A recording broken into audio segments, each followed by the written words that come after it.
Hello, you're listening to Me and Paranormal You with your host, Ryan Singer. Because it's more fun to believe.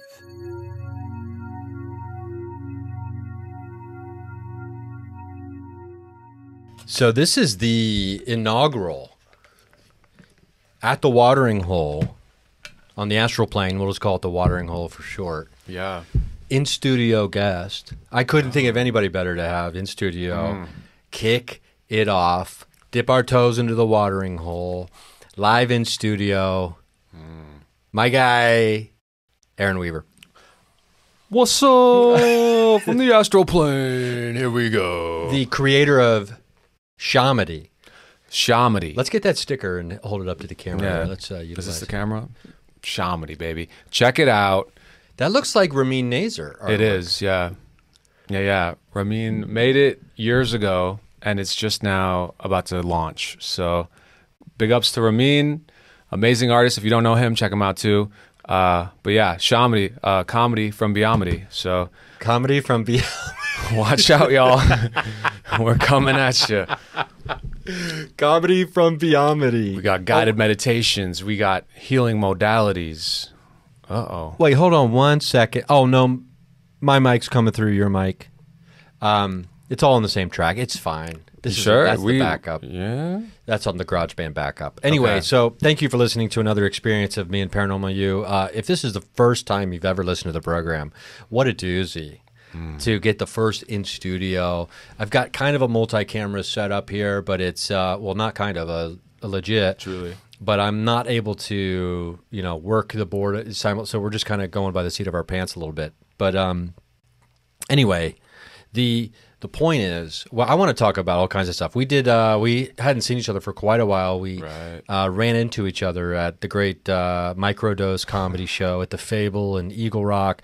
Mike Bridenstine, killing it. Great Wednesday night show in L.A. Super great. Always fun. I even looked at the lineup tonight. I was like, oh man, if I'm not too busy still working, I might try to go over there later. It's a great hang. It is. But we got to do what we do, what we love. Do a comedy show together. I'll remember, I think the last show we did, I don't know if it was the last show we did together, but it was Nilu. Oh, Nilu. Her, what was the name of her collective thing that she would run? Like her like production. the dirt bugs or the dirt bags. It was like that might be the commune. Like, is it like, because I feel like she's part of like a Burning Man I think community. it's like, yeah. It's like, that's funny. That's Nilu. funny. That's Yeah. funny. Yeah. Just, doing shows for like Burning Man people in like a place that is clearly seemingly abandoned, but also lived in. Yeah. Are you a Burning Man? No. Ever been? I've never been. I want to go. I spent a lot of time in the pandemic with a lot of people from that community. And Oh God, I want to talk about this. Yeah. I want to talk about the pandemic times with you because, we were texting and you were in a yurt. I sure was. I was in a yurt that almost burned down and also almost caved in from snow in the same 6 months. So. Holy, okay. So walk me through deciding to just go full yurt. Like, so you're in the pandemic, you're living with your gal. Yeah. So we're living in Studio City in a 1-bedroom apartment. And this is early pandemic, probably like, summer. And they closed the trails down in LA. They closed down the trails. They closed down the beaches. And we're like, why are we here? There's no point in being here. If we can't do... It's like you can take away the pizza joints, you can take away the bars. Bro. But you take away my beach and my trails. Dude, what? And I'm Audi 5000. Yeah, I'm just sitting in Studio City, like just looking at the park. No. So we left. We're like, Nevada City is this place, which you know of, in Northern California. It's like 6 hours north of LA. It's this magical hidden community.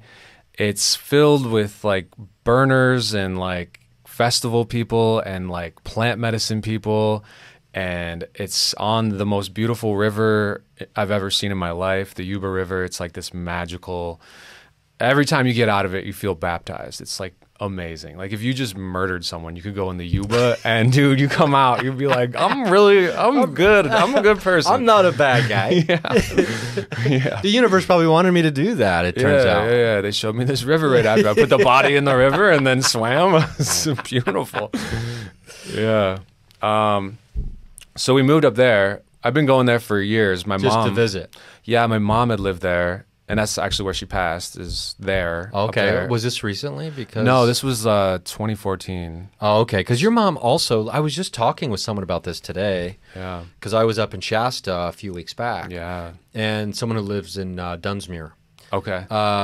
met up with us and showed us around, showed us some spots, and told us about like local spots that the locals don't like Can't wait to locals hear. telling tourists about, stuff like that. And anyway, I could have swore, because I was like, oh, my buddy Aaron, I think his mom lived in Mount Shasta, right? She did, yeah. She did, yeah. She lived there for like a year or two. She met the love of her life, later in life, and they moved to Nevada City, Grass Valley, same area, Northern California. Yeah, that seems like a very lateral move to me.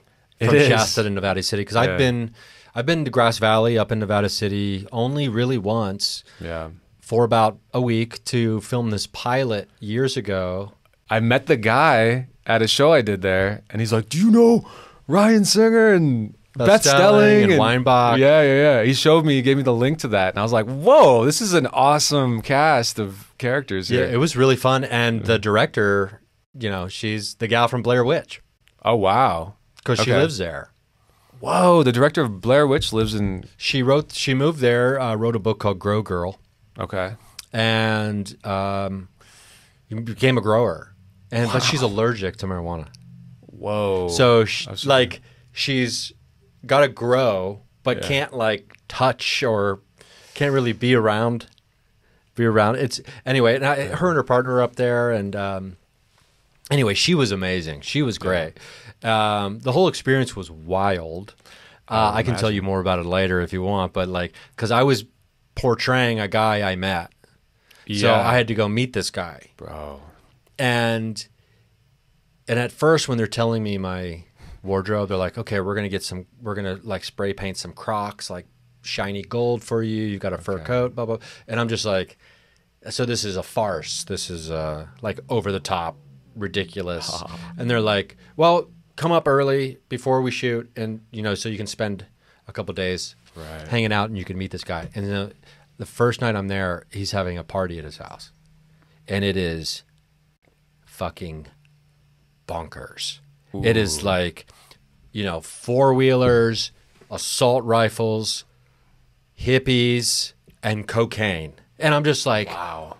what the I'm like, this in a mansion in the mountains. You know what I mean? I feel like I might know this person, but obviously no names. But yeah, that checks out. Apparently the assault rifles are in case someone tries to come and raid your property, Right. and steal all your merchandise, quote unquote, Right. Because this is before I went recreational or even really medicinal. This was probably 6-7 years ago.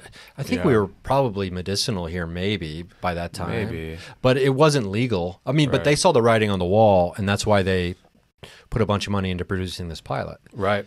Because they're like, oh, we have to transfer our business interests. Oh, And wow. so at the time, this was before any sitcom or anything like that about weed or growers was on TV or anything. Like, they were ahead of the game with the idea, Yeah. but they ended up never selling it, obviously. Bummer. But this is all that to say, this is a beautiful area. The mountain, like, it's part of the Green Triangle, right? Back in the day, like Eureka, Nevada City, and I think one of where all the marijuana was coming from before any of it was ever legalized. Not all of it, but a good portion of the weed around the country and probably even to the world was being grown in this area because there was a kind of unspoken agreement with all the local officials in that entire area where don't cause any problems and we won't cause you any problems. Yeah, I think so.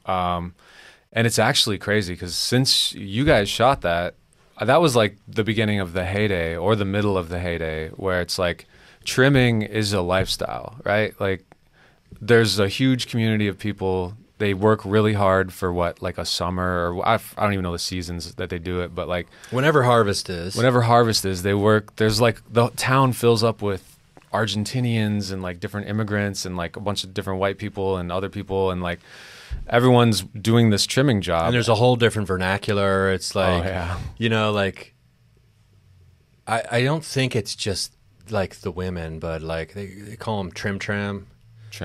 Like, or like the single ones.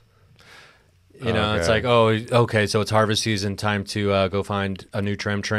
So everybody's like, just everybody who is a trim's looking for a new trim. I don't know. I can't remember all the specifics, but it's just like I was shocked by the entirety of the subculture.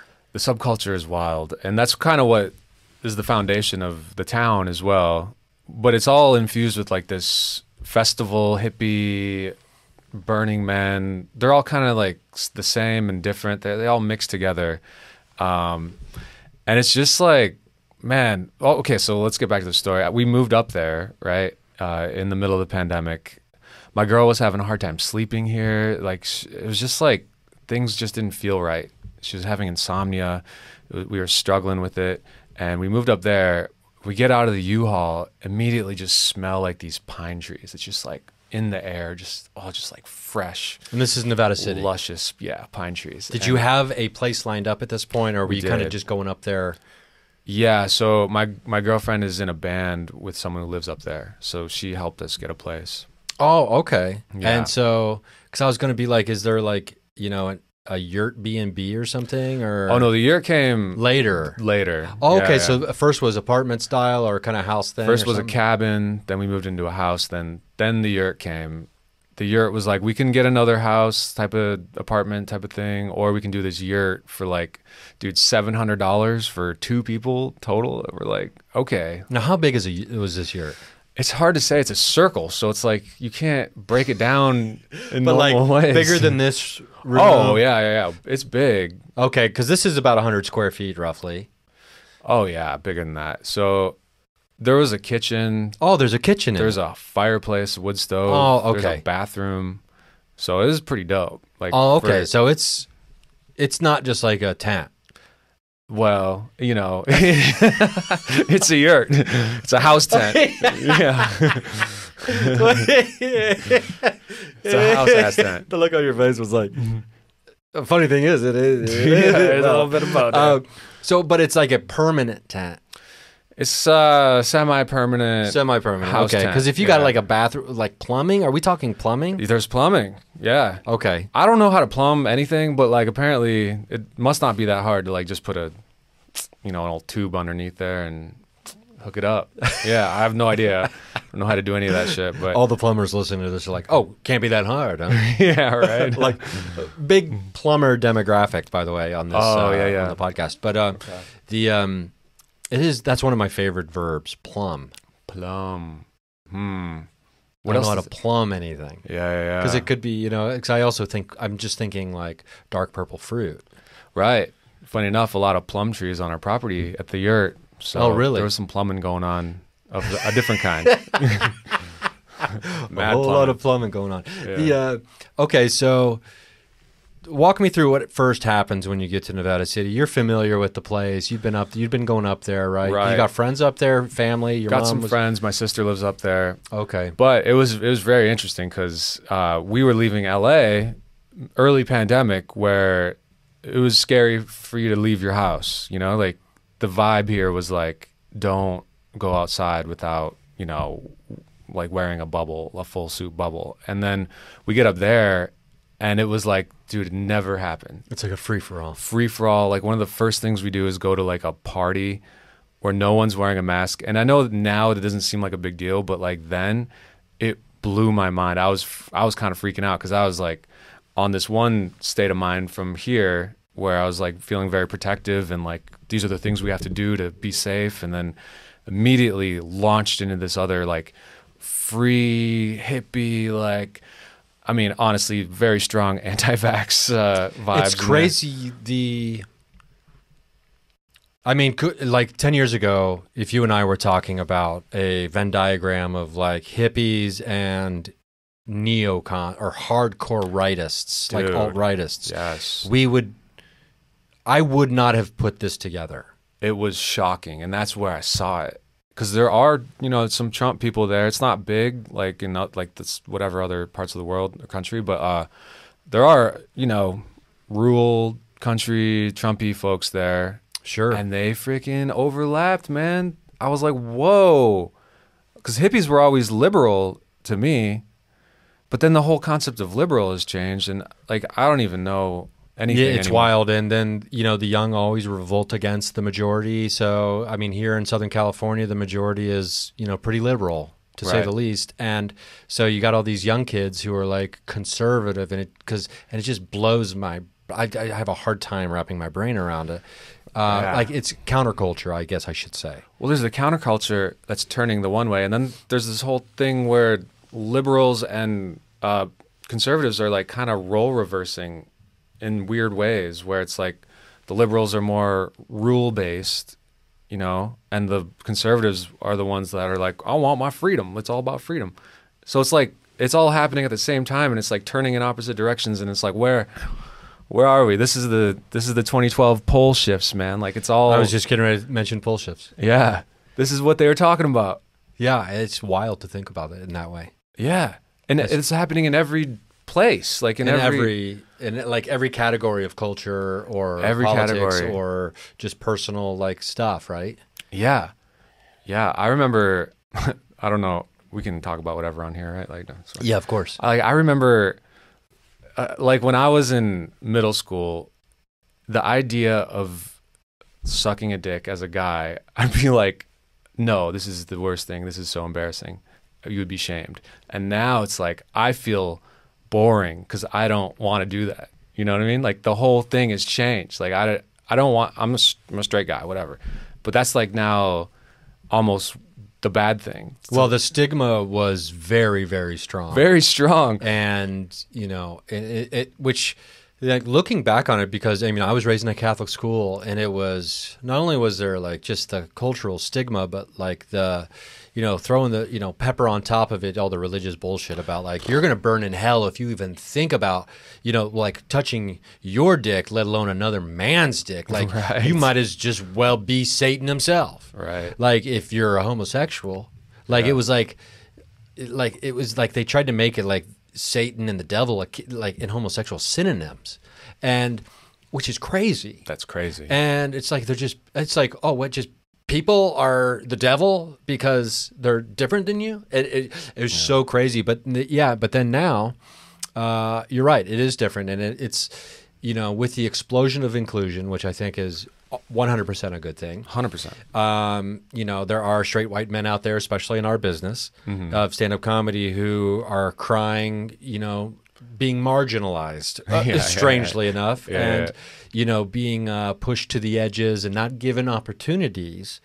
And there's a big difference between getting all of the opportunities and just not getting all of the opportunities at the expense of others anymore. Right. But that feels like you're having things taken away from you. Yeah. And that's why, there's such a big pushback. And, then those guys have a lot of popularity in certain circles. And we always overreact to everything anyway. I know. I just think it's funny that like, but it is wild. It's just wild. Like the poles have shifted, even with that kind of stuff, gender and like what it means to suck a dick as a guy. Yeah. Like, that's fully shifted. It's just interesting. It is really interesting how it all can happen so fast. Yeah. And unexpectedly, and begrudgingly to certain segments of populations. I mean, I would be a begrudgingly part of this conversation when if we were to like start talking about like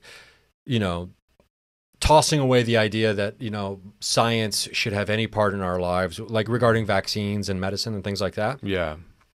And like if we lived in a future 20, 30 years from now where like no vaccine was ever made again or anything like that, I would be one of these people being like, the world's gone to hell.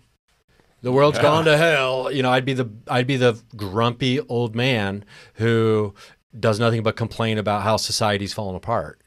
Of course. Right? Yeah. I mean, that makes sense. But for some people, that was like, oh, there's black children in our schools. Right. You know, that was there. It's just like, what, like, but it is, it's all about, too, I think, experience, right? And it's very easy to hate people we don't know. And the less people we know, the easier it is to hate lots of people. Right. But it is, you know, everything's moving so fast, and I feel like we have to like keep our feet moving just to try not to be like sucked into the escalator. Yeah. That like we don't have time to really sit back and think about all of the changes constantly all day long because we'd be paralyzed, right? No, we can't process it. It's moving faster than we can process. And that's why I think it's a really important time to just heal and like feel. I don't want those to rhyme, but they do. They just do. They just Fuck. It's time to heal and feel, everybody. Keep it real. Don't forget about that. Hey, keep it real. It's time to heal and feel. Shit. No, but for real, like, yeah, because we can't do it in our brains anymore. Like, my journey as a man has been like during this time has been like, oh, I got to get in my body. I got to feel. I got to get in my heart. I got to get out of this brain that I'm so comfortable spending all of my time in, and just like feeling and sensing and just getting that like sort of feminine wisdom, you know what I mean? Like the just not knowing and just flowing and following your intuition and stuff, because you can't process it. It doesn't make sense. There's so much that just doesn't make sense right now. To try to make sense of it, it'll drive you crazy. Yeah, it's a fool's errand. And I think we'd probably be missing the point. If we did. If we spent all of our time I mean, this comes up a bunch for me lately, came up last night, but you know, talking with a good friend of mine about synchronicity, and they were having a synchronicity explosion in their life, and it can be overwhelming, and it can make you feel like you're insane, and you know, wanting to know why. What does this mean? What does this mean? Why? This and this and this and this is all happening in like 5 hours. Like, I need to know what it means. Like, what am I supposed to be doing? And then the only way I could think to explain it was, and we were trying to figure it out together, right? It wasn't like, I have the answer, let me tell you. But it was, I was like, well, I don't know. If, for whatever reason, it feels like the universe shows up at our front door with a cake. And it knows we love cake. And in fact, we've been asking for cake. We've been just looking to the sky and being like, I want some cake. And then the universe shows up with some delicious cake. And the first thing we do is say, what's in the cake? How'd you make the cake? Right. What am I supposed to do with the cake? And it's like, you wanted cake, right? Like, just eat, enjoy can you enjoy the cake? But it's like, I need to know how the cake was made. I mean, did you preheat the oven? What are the ingredients? You know, like, how can I make this cake again? It's like, just eat the fucking cake, man. You wanted cake, eat it. Yeah, eat your Like, cake. taste it. Yeah. You're talking about the mind, right? That's the nature of the mind, right? Just like wanting, getting, and then not being satisfied. Just like never satisfied, never at rest. And curiosity's great. Curiosity's great. And inquisitiveness, I'm all for it. 100%. My brother calls it overanalysis paralysis. Yeah.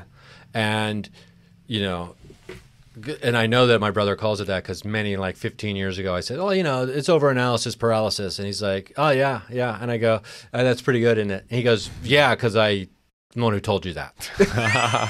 And I was like, oh, I've been telling people I made up this phrase, overanalysis paralysis, even though it was probably out and around long before he ever said it. But so you get to Nevada City. I'm curious what, I think I already know the answer, but I want to know what happens to the insomnia. Immediately just being out, the first place we got was a cabin in the woods, and just like I said, smelling the pine trees, just the quiet. You can't hear no highways. Immediately starts getting better, just like instantly. Her nervous system starts regulating and relaxing, and mine does too because of that. And like, yeah, it just was it's a healing place. Like, nature's a healing place, and immediately took effect. Wow. Now, paint the picture for me about this cabin in the woods. This cabin in the woods, where do you start? So it's a little cabin on a piece of land, and then there's a big house next to it. It's like on the same property. And the guy who owns the house, he lives in the cabin, but he's gone for like months. So we're there. And then in the property, we have a Molly MDMA like creator at the time. Like I think he made it, or he knew a chemist who made it. Wait, the original? Or No. Oh, just like just a guy who's like a Molly. I was like, you were sharing a house with Abby Hoffman? Yeah, man. It's up there in Grass Valley. Yeah. We had a Wachuma brewer, which is Wachuma is San Pedro cactus. It's like equivalent we're talking about to some Don Juan fucking Castaneda peyote shit here. type shit. Yeah. And then these two women that were just falling in love for the first time, who became our really good friends, and they were all in that house, just throwing like occasional crazy hippie parties, like you probably saw when you went. And so that was just the cabin life for a minute. It was great. And your lady's in a band, so it's like Honey Wild, check them out. Yeah, great band. so this is like good times are nothing new. No. But we're both artists, so the life of an artist is really good times, and also gets wild, and Yeah, how'd you two meet? She was at a show of mine in a mansion in Brentwood. They used to run a show at a mansion over there. Oh wow. Yeah. Okay. Yeah, it was That's cool. That's really cool. The band is called Honey Wild. I'm curious. You get there, you leave the city. Is there a part of you that's like, we're not going back? There was fear for me, about Okay. leaving. It was like, oh, well, I felt some momentum before we left, before the pandemic hit, and there was some part of me that's like, are we gonna come back? But dude, by the end of being there, I was like, oh man, I felt like one of those white people that goes with the Native Americans, and everyone thinks they need to save them, but the white kid is like, no, I love it here. It's kind of I'm the one like. being saved. Yeah, exactly. So it was really hard to leave, honestly. Like That's what I would imagine. just like the smaller community, like going downtown, really cute downtown with bars and live music, and just walking around, you see people, just what's up. I can visually remember walking around Nevada City downtown. Yeah, it was great. Just seeing familiar faces. I was like, whoa, community. This is great. It's hard to get that same feeling sometimes in LA. And especially now, I mean, I feel like the comedy community is still trying to reorganize all of its cells together. For sure. And this conversation comes up every time I'm hanging out with comics about the reorganization of the comedy body out here, and trying to figure out like, where's the arms and the legs, and where's the heart, especially, right? I couldn't tell you. Yeah, it's a process. Yeah. And it's, especially after feeling entrenched in it for a while. I mean, I've been here 12 years almost now, and I feel like by about the 7th, 8th year, so maybe a year and a half, 2 years before the pandemic, I finally felt like I grooved into, I could probably go anywhere, walk in mostly anywhere. I know I'm gonna know people. Right. Don't feel too out of place anywhere, even though I might feel slightly more out of place someplace. But you still know you're gonna at least see one friendly face, right?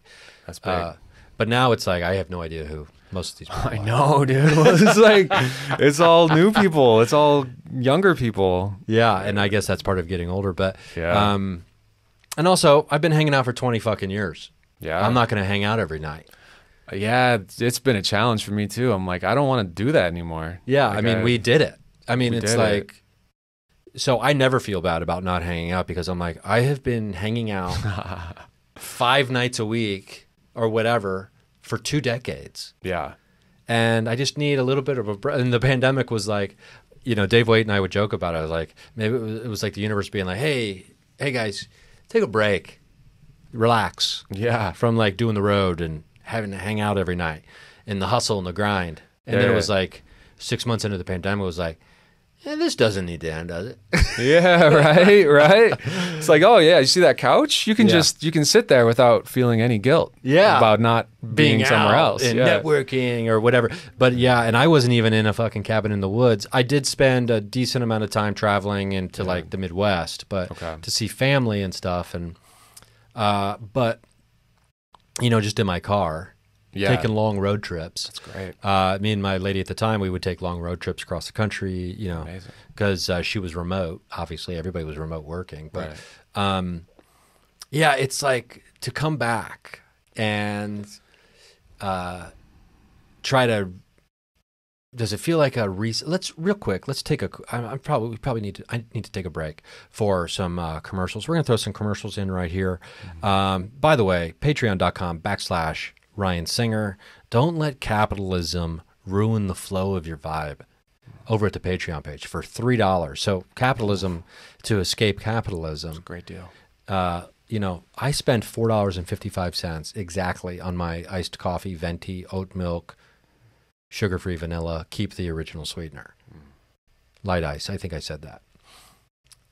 I could be, you know, I do that twice in a month, and I've got 3 months worth of Patreon for this podcast. 3 months. I want to be your hype man right now. 3 months, 3 months. 3 months for 2 coffees. Okay, we'll be right back with my buddy Aaron Weaver. Okay, we're back. We're talking yurts, Nevada City. We're talking about healing and feeling. We're talking about, you know, don't you know, go with the flow. Or there was something else you said that Keeping rhymed. it reeling. Yeah. Stay reeling, y'all. Stay reeling. Spell it right, though. That is your T-shirt, please. Stay reeling. Stay reeling. Okay. And it's a fishing pole, and at the end of it is just a heart. Ooh. Like on the hook. Ooh, okay. Okay, so, let's get into the cabin in the woods, because I used to love the idea of having a mountain house, and then I had some experiences that scared the shit out of me, blah, blah, blah. I'm slowly but surely maybe kind of getting back into a frame of mind where I could potentially see myself, because when I think of moving to a cabin in the woods during the pandemic, like... Because that was at the height of my, like, I can't sleep with my lights off at the very beginning of the pandemic. Yeah, you got beings, right? You got, like, straight up beings.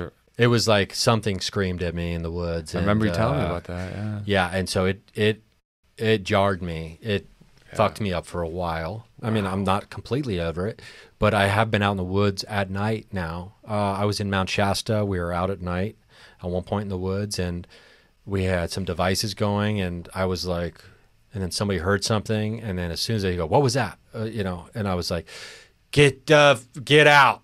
Like, time to go." But we stayed and pushed through, and it was fine. But I started feeling nauseous. I was like, "Oh man!" But so when I'm thinking of this, I'm thinking of like me not able to sleep at 4 a.m. because I'm like, "Are those footsteps outside the window?" Oh, you're gonna get the insomnia out there. Yes. Yeah. Interesting. Because when it first happened to me, I was like, "I want to live in New York City." On the busiest block, surrounded by people who never sleep, right? I never want to be alone in the dark and feel like that again.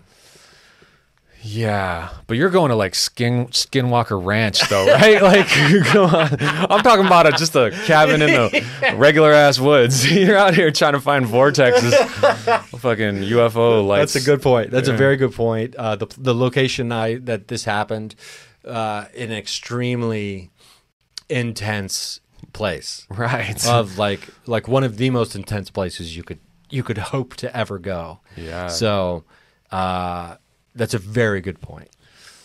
Yeah, don't give up. Although I will say, last year for my birthday, in July, I went to Taos, New Mexico to see my buddy Chad Ryden, comic out of Nashville originally. I don't know if you ever met Chad. No, but I've heard of Taos, and I'm very curious. Yeah, he bought some land just outside of Taos, a bunch of off-the-grid people out there. Sweet. It's a very kind of hippie, kind of this, it's that community, right? It's the same kind of community vibe we're talking about. And I slept in a mini school bus, and he was in this other school bus on his property that was left there when he bought it. And it was like one of my first nights sleeping out in the middle of nowhere, kind of feeling by myself, alone, right? Because he was on the property, but over in his other bus, and he falls asleep like one of these people who can just lay down and they're asleep. I try to love everybody, but I hate people like this. And so I can't fall asleep. And then all of a sudden, I know I'm hearing footsteps walking around the bus. I'm hearing multiple footsteps, not just one. I'm hearing all kinds of footsteps circling this bus. And I'm just like, what the fuck? I'm just like, because it's not like it's forest. I mean, there's like sagebrush and stuff everywhere. Okay. You're out in the middle of nowhere. It's northern New Mexico. There is a state park right across the street starts, but it's not like a dense forest or anything, right? Yeah. And so I'm like, there's no way there's Bigfoot out here. They have nowhere to hide. You know what I mean? Like they're taller than all of the foliage. And I'm like, what the fuck? What is this? So I sleep for an hour and a half because I wake up because I'm freezing when I go to sleep, and then I wake up feeling like I'm being baked in an oven, right? Yeah, because of this metal bus and everything else. And I wake up and I'm like, dude, he's like, how'd you sleep, man? Because I was like, I'm going to live off the grid. And then I spent one night off the grid and I was like, I am not living off the grid. And I was like, dude, there's fucking footsteps. And he goes, oh, I forgot to tell you. And I'll go, this is how it starts. Oh, I forgot to tell you. Oh. And I go, what did you forget to tell me, man? Because he knows that this was like, I'm not like cool being out in the wilderness alone. Yeah. He knows everything that happened to me. And he goes, oh yeah, the neighbors got all these dogs. And at night they just come around and hang out here.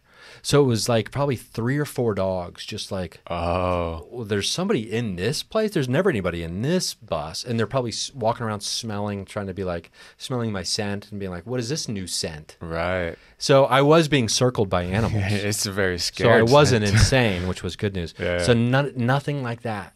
Nothing spooky happened out there in the cabin in the woods. No, not like that. Spooky things happen, but they were very human things, but nothing. Oh, kind of like shady people things? No, like my girlfriend choked on a...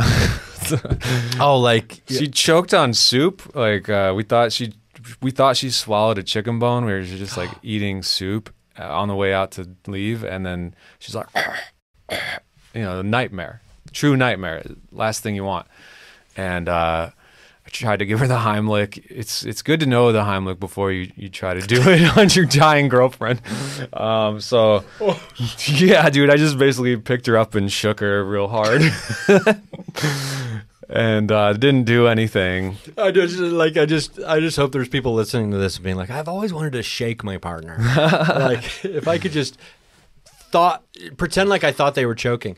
So, yeah, like, I don't even know I think it's like you're supposed to... You grip your wrist, maybe? Yeah, or it's really hard to understand how hard you probably have to do it.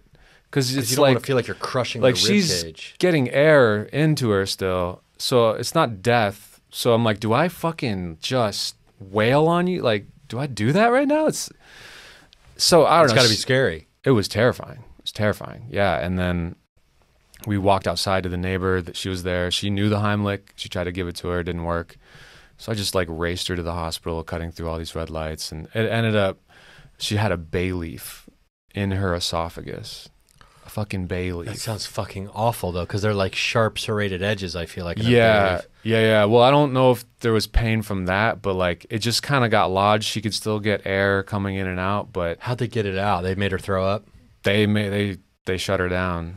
They made her go to sleep and just took like a tube with a camera and like. Oh my God! So they had to put her out. They put her out. Yeah. That's awful. Yeah, it was scary. Yeah. I'm never putting a bay leaf because you're not supposed to eat bay leaves, right? No, I'm done with bay leaves. Because I know people will use them in like when they're making chili, and it's always like, don't eat the bay leaf. It's there for seasoning, but you're not supposed to eat it. I was like, how can you cook it in something and it's not okay to eat? Dude, honestly, I don't know what bay leaves ever brought to the table, if I'm being honest. Like, I feel like they're just here to fucking murder and not make anything taste better. It's like, there's no benefit. Don't use bay leaves. Don't use bay leaves. Don't use bay leaves. Not even if they come to you and be like, but you spell me B-A-E. Yeah, I'm bay leaf. Okay, that was... for the bay leaf lovers. No, bay leaf, you're right. I don't think they've ever brought anything to the table. And you could serve me anything that was cooked without bay leaf versus something that was cooked with. I guarantee you I would not know the difference. Right. 100%. You wouldn't. unless you started choking, then you would know. That sounds terrifying. Okay, yeah. But yeah, no like supernatural stuff happened there. Because just as a reminder for people, you know, a few years back, we had a really interesting conversation about something that happened in your parking garage. Oh, yeah. So a very unexplainable kind of thing. And so I was just kind of curious if there was anything happening at a new place where you're living because of previous experience. Like I was wondering if I was thinking, okay, well, if Aaron comes in here talking about some crazy shit that happened at the cabin, at the house, and the yurt, I'm like, okay, he's a magnet for this thing. Whatever this thing is might still just kind of like be following you around, right? Right. But it doesn't sound like, it sounds like it may have been a location specific. I think it might be a SoCal thing. Okay. It didn't follow me up north. Yeah. Nothing like that. Unexplainable. Yeah. No, that was terrifying and just completely baffling. Nothing like that. Yeah. Luckily. Okay. I do want to talk about Shamady a little bit and the idea behind it, because you've done a couple shows already. Mm-hmm. And I mean, are you prepared to like talk about it all, or do you want to wait until it kind of launches kind of thing and then come back maybe and do some promo for it then, or I can talk a little bit give about a little it. teaser about it? Yeah. Not too much info. So actually the first thing I did with Shamady was like 6 years ago, and I kind of didn't do anything else with it for a long time. But the first thing was with you. Remember that? Do you remember Beth Stelling and Solomon Giorgio? We shot a little sketch video. Holy shit! Yes. It gets better. Yeah.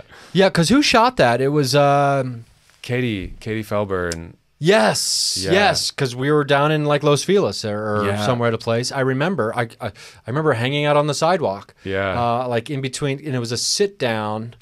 It was like a Talking Heads thing, kind of. It was, yeah. Mm-hmm. Yeah. It gets better. It gets better thing for LGBT people. This was just it gets better, and the people talking were people who have already died and saying, man, it's pretty chill up here. Yeah. It's pretty great. Yeah, I do remember this. Yeah. So that was the first thing, but no, man. Is that video still out or?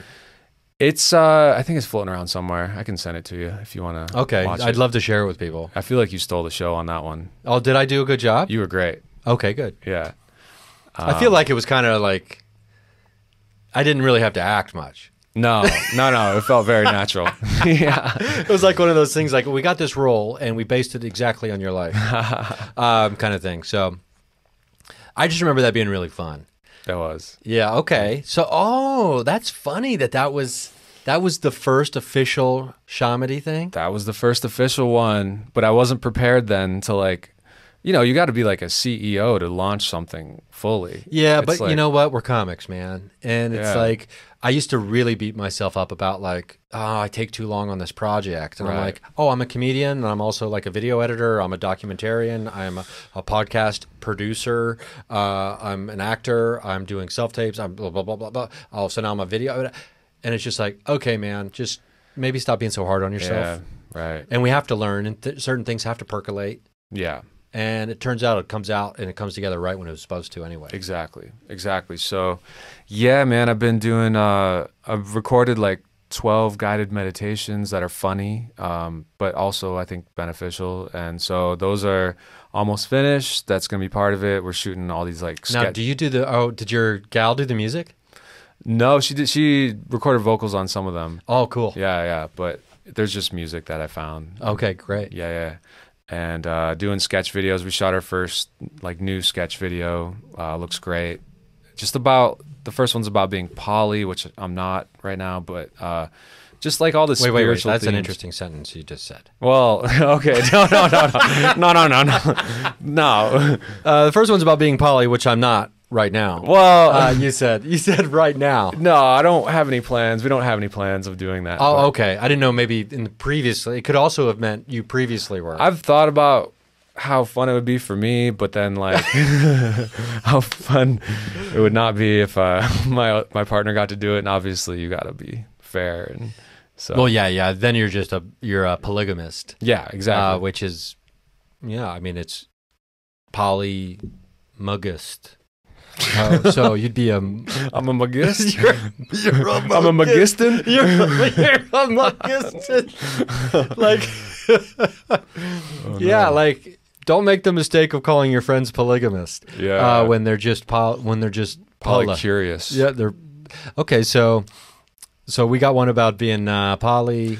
Yeah, we got a lot of sketches coming about, various spiritual topics, medicine stuff. We went deep into the medicine world in Nevada City. Plant medicine. Now, is this kind of like a partnership with your gal? Yeah. The Shamady. She's a big part of it. Yeah. Okay. For sure. Oh, so it's kind of a collective. I'm looking for more to add to the collective. Kenny DeForest has done a lot with us. By the way, I can't believe I've never had Kenny on the show. Oh yeah. Kenny DeForest, such a great comic. Great. Such a great guy too. Oh, he's the best. So if you're a lover of stand-up comedy and you haven't checked out Kenny's stuff, I highly recommend it. Absolutely. Oh God, I love that fucking guy. He's fucking great. Yeah. He's my boy. And so you guys go back to Chicago, yeah. Yeah. A lot of good peeps from Chicago. What a solid Chicago crew. There's so many good ones. Yeah, it was a great class. But long story short, it's not fully launched yet. Check us out at Comedy from Biomedy on Instagram. It's coming. But we're gonna do some live shows here in LA. We're doing some in Nevada City and Sacramento in the middle of June. So that's hell be yeah, fun. Hell yeah. The I wanted. Is it weekend or is it around the weekend? It's weekend. Yeah. Oh, okay. Because I was going to be in Eureka in the middle of June. I was like, if you're doing like a Sunday, although I'm flying up there, it turns out actually that Avilo Airlines now. Oh. Burbank to Eureka. Whoa. Direct. What? Like $60. What? That's crazy. Yeah. So if you ever want to get up to, I feel like Eureka and, God, what's that? It's right there next to Eureka. Across Arcadia? Mendocino. Or is it Arcata. Arcata. Yeah. Arcata, in case people are listening. They're just separated by that little river or whatever. Yeah. That has a very Grass Valley, Nevada City vibe there as well. But it has more, I feel like there's more of a tweaker vibe there though. Yeah, definitely. Definitely a little more of that. But both like weed built a lot of the culture for both of them. Yeah, for sure. And, Savage Henry, great spot. Chris Durant is, any lovers of marijuana probably are familiar with the brand in the magazine Savage Henry, but there's the Savage Henry Comedy Club up there, which, I will be there in middle of July, something like the 16th, 17th. So if you're up north, I'd love to see you. Anyway, okay, so comedy from Biomedy or Beyond, Comedy. or wait, how do we say this now? Shamady. Comedy from Biomedy. From Biomedy. So if someone's looking for the Instagram, it's comedy from Biomedy. Biomedy. Okay, Comedy so from instead of Biomedy. just the ND on Beyond, it's MEDY. Yes. Biomedy. Biomedy. Okay. Yeah. It checks out. Trust me. It's all linguistically checks out. sound. Man, like I'm curious. Like when you think about comedy from Biomedy, what is that? What's the essential, like the spirit and the essence of this thing that you're? Because obviously you're putting years of your life into it previously, and even if it's not like the elbow grease, it's obviously a ton of thought and thinking about ideas and projects and organizing people together. Like you said, being a CEO. Yeah, no, it's a twofold at least. So one aspect is being for the spiritual community, because there's a lot of seriousness in that world and a lot of processing and like a lot of just like heaviness trying to shed, and like they need to fucking laugh. Like they need to laugh. So making fun of some of that stuff for them, and also like using it to check, because it does get out of line. The spiritual community can take itself way too seriously sometimes, and I think comedy needs to be in there to like as a checks and balance kind of thing. Like, whoa, if you go too far, you're going to get made fun of. You're the Catholic Church. Yeah. Like, okay, so you should have a Pope hat on and a glass-proof car driving down the middle of the street, and we should all be bowing to you. Right. It's like, let's fucking settle down. Yeah, for sure. So that needs to get made fun of. Yeah. And then also trying to bring the spiritual world, which I do think at its core is a beautiful thing, trying to bring that to more people by making it funny, you know? Yeah, making it accessible. Yeah, exactly. And just like the feelings I've felt from like meditation and retreats and plant medicine, like the feelings I've felt trying to get that through comedy, like trying to get that elevated, like just awesome feeling and share it and make it accessible. So, because I think, well, what I want to say is what's really cool about this idea is we've been doing comedy long enough to where we know that there's certain shows where it's, for some reason, there's just like a ton of pressure to like be funny. right. And it doesn't seem like it's at all about having fun. The vibe, the energy. Oh my God. Right? Yeah. And it's about being funny. There's people from Netflix in the audience, or, you know, HBO's, or blah, blah, blah, blah, or the management, blah, blah, blah, blah, blah, blah. And it's like, yeah, we're telling ridiculous jokes. Like, can we please stop taking this so, like, there's so much, and then there's other shows, the other side of the spectrum, where the energy, the atmosphere, the vibe that is created and curated by the people who are in charge running it, you're just like, I could just live in this energy. Right. It's so fun. It's welcoming. It's much more conducive for the performers to really have a great time and feel free to be themselves and truly be loose and free and really execute and connect with audiences. Right. But it can, you know, and there's different clubs in town here have different energies, and they change.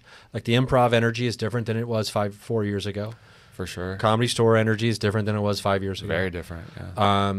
You know, Flappers, I haven't been in there in a minute, but that stayed the same. No, The institution. I haven't been to Flappers in a minute, but it's like, yeah, like, you know, most of the time, most places do a pretty good job of trying to make, you know, I was told very early on in comedy that the comedians are the boat oars on the walls at a TGI Friday. Like, we are the interesting hubcap from an old 1950s car hanging. We are there to be looked at while the customer is buying food and drinks. Wow. Right? Okay. And I was like, oh, that just kind of squashes the idea of art. Right. You're but highly replaceable. Highly replaceable. It doesn't matter. Just don't fall off the wall. Right. And cause a ruckus and startle people or make people upset. And you're fine. Right. Yeah, that feels bad. Yeah. That feels bad. That's like, those are the clubs that are going to do like AI comedy soon. You know? Probably. Because you could, I don't know how yet, but there's the hologram. I don't know. And it's going to be bad, but it's going to be real bad. And I think it was maybe my second to last. I can't remember when I did this joke, but I had a bit about, like, you know, robots and AI and all this stuff, and how there was 3 professions that AI, you know, robots could never. That's what I thought. Could never take, and creative artists were one of them, and, you know, like therapists were one of the other ones. And plumbers? I still in plumbers. Plumbers. AI can never plumb. Nah, dude. They can't plumb shit, dude. Nah, dude, it's hard. Yeah. But I do think, you know, that remains true. I do too. They can only steal and cobble together. They can't create from nothing. And when, you know, AI becomes sentient, it needs life experience to be able to create from nothing, right? And not saying that, you know, it won't. But if AI becomes sentient, it's no longer AI to me. Now it's a creature. Yeah. And that's a little bit different. I don't necessarily think I'd book AI creatures on my if I was booking a show. But do you have a tape? Yeah, right. And they just show you like the history of mankind all in 30 seconds. Yeah. Kind of like in what was it, Space Odyssey? Right, At the right. beginning. But Shamady seems like you're like, it's also while you're doing the stated mission that you've already talked about, creating that elevated state through comedy and finding it in comedy. It's also like combating against, the stifled, the stiff, the stagnant. Yeah, right. Yeah, of course. I mean, because to me, it's creating something new out of two things I love, comedy and spirituality, and like just creating a new thing that feels good for everyone. And I mean, it's like a challenge for me too. Like I'm stretching a little bit to create it because I'm a human being and I can get stagnant. I can get stuck. So yeah, it's just taking a risk to do something new and seeing what happens, man. Hell yeah, dude. I love that. I have no idea how long we've been. I don't even know what time we started. I have no idea, dude. It's a little after 6. Let me see if I can. Oh, I didn't change it to time, so it's on like, I don't think the it's been frame. an hour yet. I don't think so. I think we're just under. Okay. Because we didn't start right at 5. No. Because I was playing around with cameras. Okay, let's. So I'm curious though, like the journey that you've been on, right, and how it filters through your comedy too. Yeah. Your stand-up specifically. It is funny to me. I always love seeing you do stand-up because you're not afraid to send somebody up, right? Like, or serve somebody up, I guess. But it's not. I wouldn't consider it roasting, because it doesn't have that hard of an edge, like to me. Soft like serve. I was just trying to tell someone, oh God, and I totally fucked it up. Just like 2 nights ago, I was trying to do your joke about white girls and crystals. Oh yeah. And I totally fucked it up.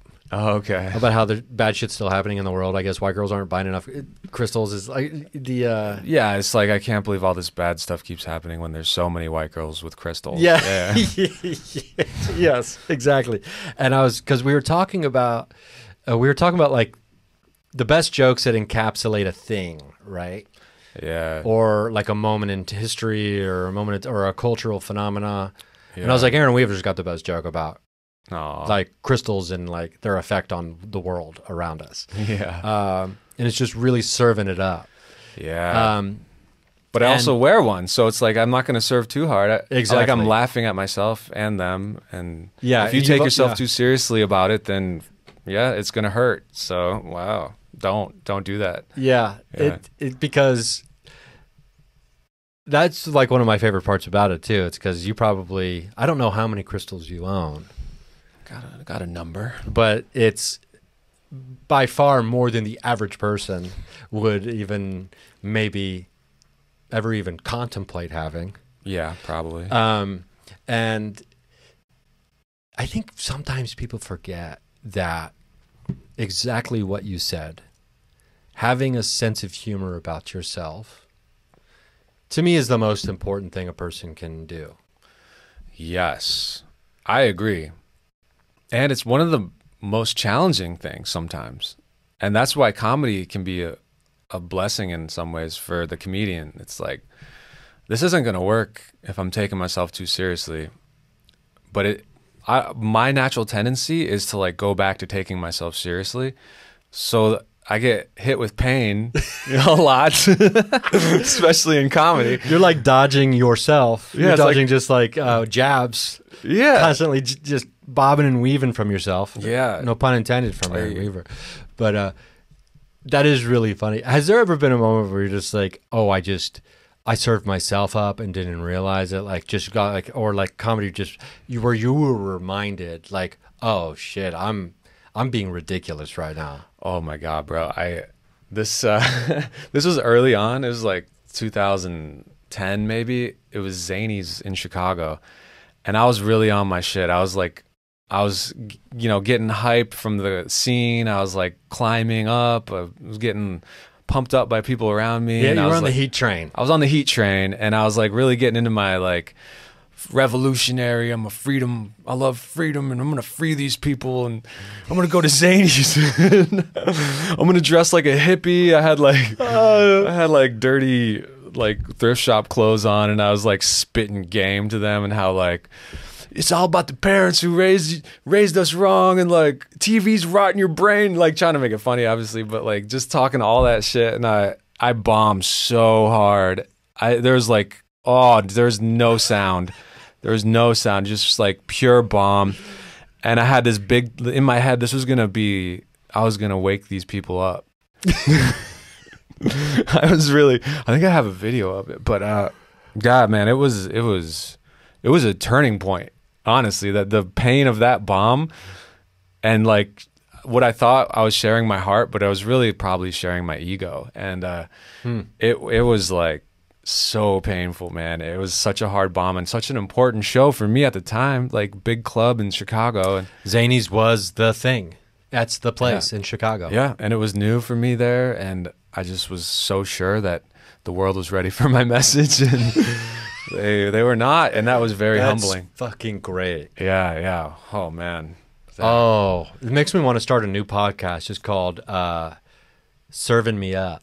Ooh, where guests just talk about like the moments they just really had their ego checked. Yeah, it's so important. And how important it is. It really is. Yeah. Another good thing LA can do for people is constantly check your ego. On the daily. Yeah. And it doesn't even like say, we'll just give you a once a day reminder. It's like, oh, you're going to go to the grocery store.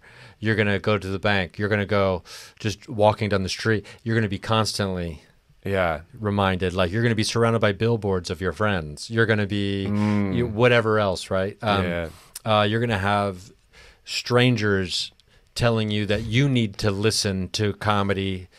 Little do they know that it's the person they're recommending you've known for 15 years. Yes, right? Yes. Or shit like that. I mean, that's, very comedy specific serve ups, but I mean, that's what we do.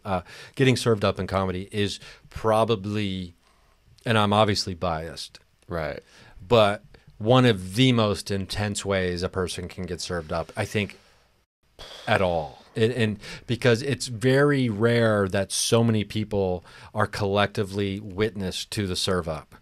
Yeah, that's true. And even in music, like you don't know when you're getting, it's not it's not clear to the whole crowd if you're getting served up, even if there's you a wall feel of sound pain. to protect you. There's a wall of sound, and there's no reaction necessary to gauge what's going on. Like we are required to get the reaction, and it's abundantly clear when we're not.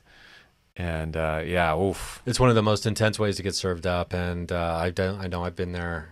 Public humiliation. It is public humiliation. It's public humiliation. And not only that, it is it's self-initiated. Yeah. It's public humiliation that under no circumstances ever needed to happen. Meaning we didn't have to be there. Right.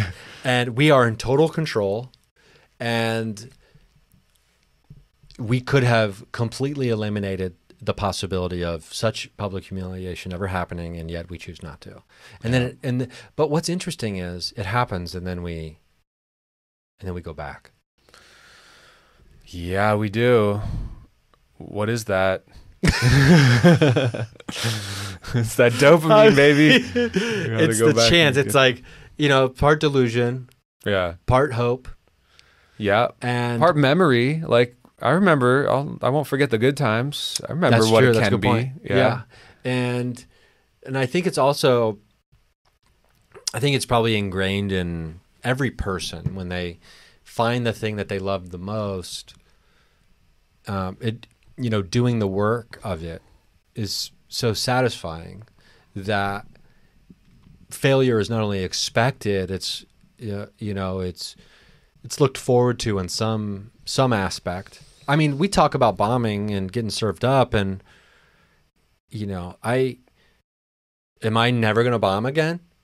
Oh, you're going to bomb. Exactly. You're going to bomb. Like, to think that, you hear stories of Seinfeld bombing. Oh, yeah. And it's, when that first 10, 15 minutes of stage glow wears off about how, he's the most famous guy in the world in comedy. And then then you just hear stories about him. And then the audience was just kind of like, well, what? Yeah, they paid money Right. So to see this. And he'd be the first person to tell you, probably, that that's just part of comedy. But that's part of the joy. I mean, I guess we look forward to bomb. I mean, I don't necessarily look forward. I'm not going to try to bomb. I mean, although there's probably times where in our lives I've definitely been like, I'm punishing this crowd, and laughter means nothing, because you don't like the crowd because of how they've already behaved before you got up there. Right. That's a totally different thing. And that's also pretty selfish. And it's interesting. It goes beyond comedy because you can bomb in whatever your job is, like whatever your passion is or whatever you're doing. You can bomb there, but it's probably because you're trying something, you know?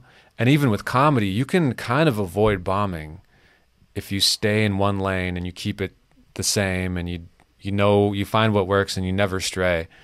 You know, like bombing comes when you risk being great, but yeah, obviously you risk being terrible. Yeah, and trying something new. Yeah. And even if it's just new to you, that's a good point. Yeah, so you could bomb at Best Buy, you know, and like, hey, I really think we should start selling, I don't know, silly putty or something like. Yeah. And you know what's so funny? But in the moment, it's obviously not enjoyable.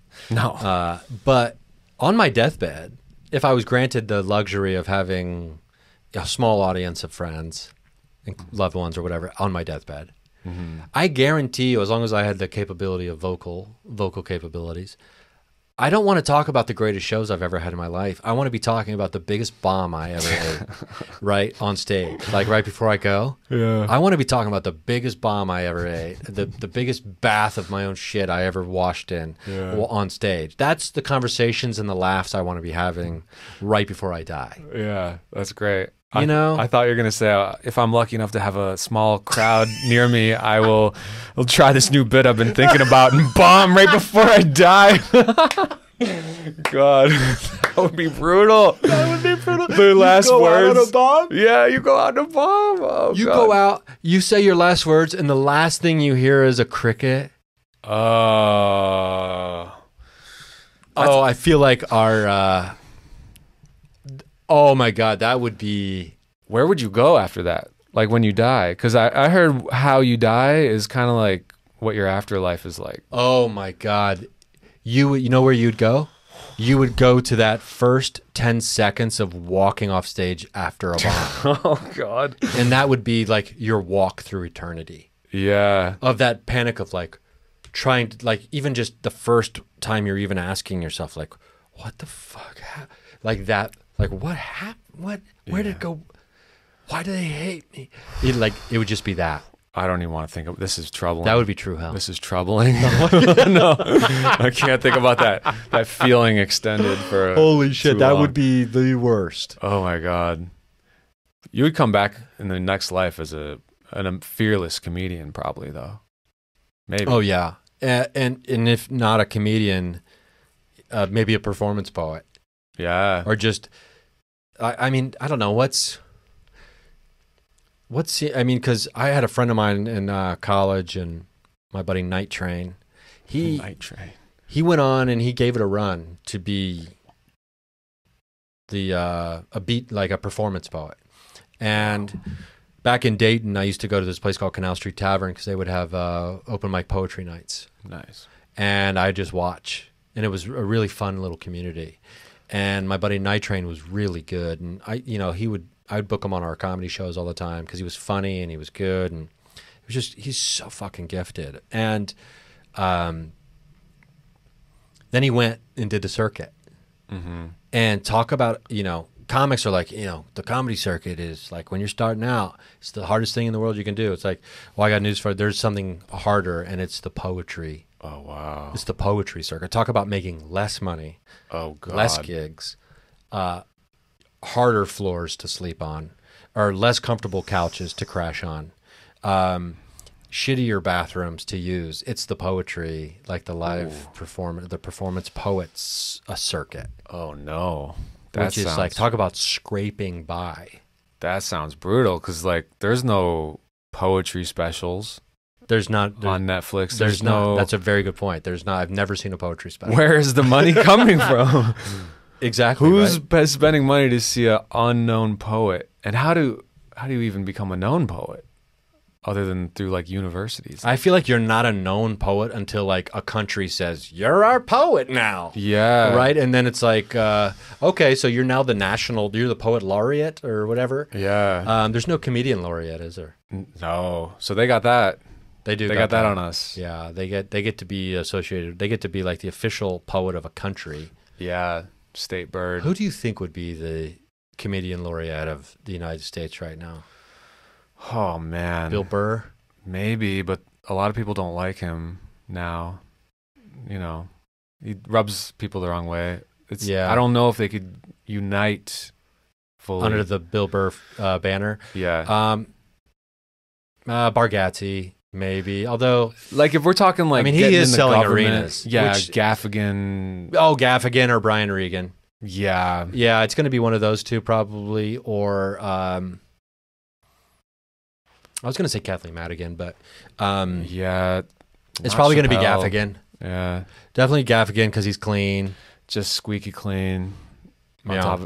Maybe Bargatze. I feel like he's kind of. I think he would get tapped a little later on. Although, because you know, just knowing him forever, it's just like, oh, I forget it. Like, oh, he's the motherfucker's selling out arenas now, and I'm just insane. Like, or stadiums, and I'm just like, Nate. It's like next time I'm in LA, let's have dinner at a Burger King and eat in the dining room like gentlemen. Like that was like the plan. Yeah. You know, but obviously that wouldn't be the plan now. But so I think he is a lot more well known. But it's just one of those things too, where, you know, like when you're watching a movie or you're in a movie or in a skit or a video or something like it's hard to buy yourself as the character because it's just. Oh, that's just me. Yeah. Right. So I think like when the whole world thinks someone is famous and you're just like, oh no, that's just so-and-so. Right. That's just me or that's just my friend. It's harder to wrap our brain around the phenomena of what fame is. This magic box, right? And these magic screens where people are teleported and larger than life. And I don't think we fully understand the phenomena of fame still to this day. I don't think they do either, right? I think they understand it from the day to day, like, wow, this has really changed my life in a lot of ways. But like just talking to my friends who've like shot up like way more levels than I ever would have imagined, it's like they don't seem like they've registered it either in some ways. But maybe, I don't know, they're not selling out stadiums. That's a whole different thing. Yeah.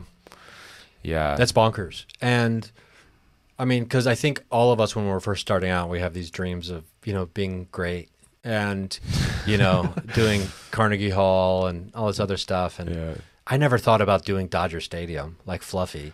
Like, I mean, like, I'm doing it through Dodger Stadium. And then it's also, you get to be like, oh, I'm like, I don't know. I fought against it for many, many years, but everyone just always called me a weirdo, right? And everyone's like, you're such a weirdo. Mm-hmm. You're grounded, kind of, but you're a weirdo. You're a fucking weirdo. Your comedy's so weird. Your comedy's so weird. I was like, my comedy's not weird. Like, I'm fifth grade. I'm like the newspaper, fifth grade reading level. Yeah. Right? Yeah. And then after a while, you realize, okay, yeah, I guess I am. Well, yeah, you're not mainstream. Weirder. You're accessible, but you're not mainstream. But I mean, I feel like, you know, we're talking to each other on this. You know what I mean? Yeah. To a certain degree. But like, because we both, for both of our styles of comedy, the basic requirement, I think, of enjoying my comedy, and I would say it the same for you, is an audience member simply needs to listen to the joke. That's a big part of it. That's a big whole part, yeah. Pay attention to the joke, right? Yes. And you won't get lost. No. You won't get lost. Just be open to where it might go. It might not go where you think it's going, and that's what I like watching. Exactly. I like watching that in other comedians. I'm like, yo, take me somewhere new. And so I don't know about you. That's what I try to create when I do it. No, I think you do that. Yeah. Thanks. Oh my God. Okay, I'm not going to sit here and just talk about your set from the other night, but because weren't we talking about a self-help thing? Or life. No, we were talking about life coach, right? Oh yeah, The life coaches. coach. The life coach thing. Anyway, you got to check out Aaron. You got to check out his stand up. If you're in LA, you run it's a monthly show, right? Monthly at the store. Yeah, every last Wednesday of the month. Comedians you should know at the Comedy Store. Chicago Staple Show. CYSKLA on Instagram. The Chicago crew out here running it at the the infamous, the world legendary Comedy Store on West Sunset in West Hollywood, the last Wednesday of every month. Last Wednesday.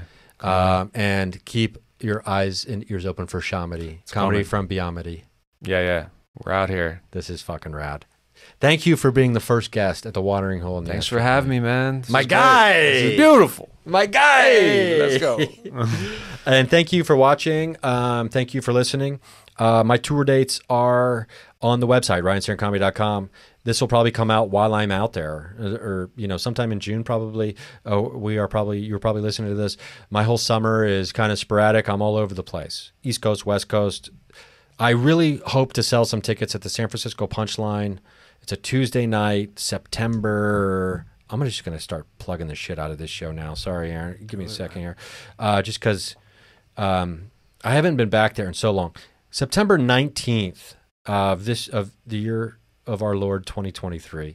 I'll be at the San Francisco Punchline, one of my favorite clubs, one of the best clubs in the world, on a Tuesday night, headlining one show. Let's sell some tickets. And then I'll be in Charlotte. I'll be in Sacramento. I'll be in Auburn. I'll be in Illinois, Florida, Key West, if you live in Key West. How many people? I feel like there's like 700 people that live in Key West. Or That sounds about right. Yeah. How many keys are there? Like, yeah, 20? I don't even know. Like, Tom Dustin? Did you ever meet Tom? No. Comic out of Boston. He kind of like, he helps runs a club down there in Key West. So I'll be down there in August, first week in August. But so it's just like, what was that Netflix show? Do you know what I'm talking about? It took place in Key West. It was about a murder. No. It was like the first ever original Netflix series. Oh God. It was even before. I think a lot of people think House of Cards was the very first series they did, but this one I think is the very first original series that Netflix ever made. Anyway, doesn't matter. Linda Cardellini's in it, and you had me at Linda Carda, and I was like, say no more. Linda Carda? Linda Carda. Lini? And I come in and I say, Lini? Oh. And they say, yeah, and I'd be like, You got me. you got me. I'm all in. Okay, so I hope to see you at a live show. Go check Aaron out. Keep your eyes open for Shamady. And if I don't see you at the Watering Hole, or if I don't see you at the show, I'll see you here at the Watering Hole on the Astral Plane.